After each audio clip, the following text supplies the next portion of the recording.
Some peasants were blocking the road up ahead. I honked the horn, but they chose not to hear.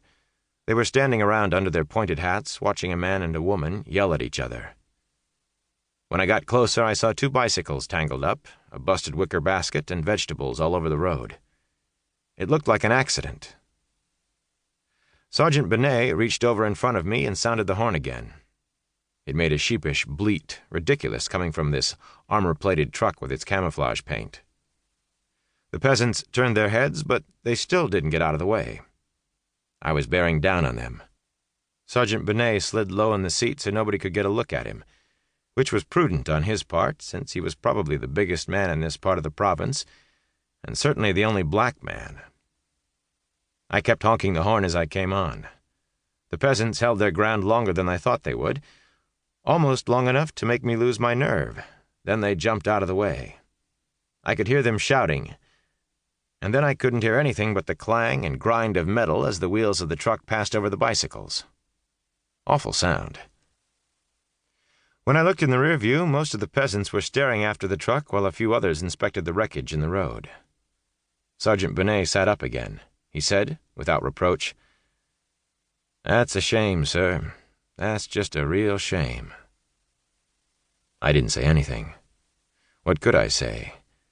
I hadn't done it for fun. 7 months back, at the beginning of my tour, when I was still calling them people instead of peasants, I wouldn't have run over their bikes. I would have slowed down or even stopped until they decided to move their argument to the side of the road, if it was a real argument and not a setup. But I didn't stop anymore. Neither did Sergeant Benet. Nobody did, as these peasants, these people, should have known. We passed through a string of hamlets without further interruption. I drove fast to get an edge on the snipers, but snipers weren't the problem on this road. Mines were the problem. If I ran over a touch-fused 105 shell, it wouldn't make any difference how fast I was going. I'd seen a 2.5-ton truck blown right off the road by one of those, just a few vehicles ahead of me in a convoy coming back from Saigon. The truck jumped like a bucking horse and landed on its side in the ditch. The rest of us stopped and hit the dirt, waiting for an ambush that never came. When we finally got up and looked in the truck, there was nobody there. Nothing you could think of as a person.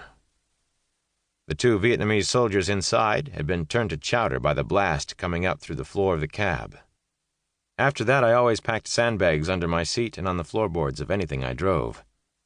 I suspected that even the scant comfort I took from these doleful measures was illusory, but illusions kept me going, and I declined to pursue any line of thought that might put them in danger. We were all living on fantasies. There was some variation among them, but every one of us believed, instinctively, if not consciously, that he could help his chances by observing certain rites and protocols. Some of these were obvious. You kept your weapon clean, you paid attention, you didn't take risks unless you had to. But that got you only so far. Despite the promise implicit in our training, if you do everything right, you'll make it home, you couldn't help but notice that the good troops were getting killed right along with the slackers and shitbirds. It was clear that survival wasn't only a function of zero defects and combat readiness. There had to be something else to it, something unreachable by practical means. Why one man died and another lived was, in the end, a mystery, and we who lived paid court to that mystery in every way we could think of. I carried a heavy gold pocket watch given to me by my fiancée. It had belonged to her grandfather and to her father. She'd had it engraved with a verse from Khalil Gibran's The Prophet. It went with me everywhere, rain or shine.